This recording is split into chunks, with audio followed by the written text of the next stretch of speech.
आज क्या हुआ कि हमारे स्टोर रूम से स्टॉक चोरी हो गया, तो अब हमें उसकी एंट्री बनानी है। तो कैसे एंट्री बनाएंगे?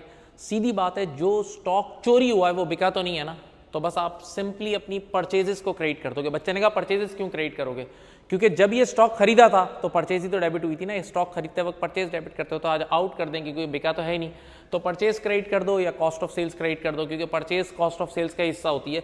तो यहाँ आप अपने परचेजेस के सामने बिल्कुल कैंसिल आउट कर दो, यानी अल्टीमेटली कॉस्ट ऑफ सेल को कम कर दोगे।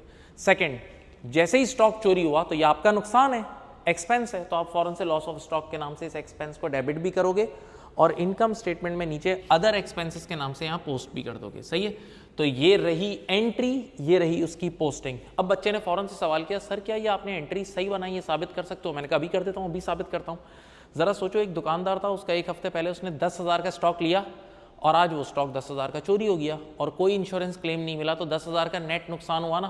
तो जब 10,000 का नेट नुकसान हुआ है तो इनकम स्टेटमेंट के नीचे नेट नेगेटिव इंपैक्ट 10,000 का आना चाहिए। आइए साबित करता हूँ, इधर देखें।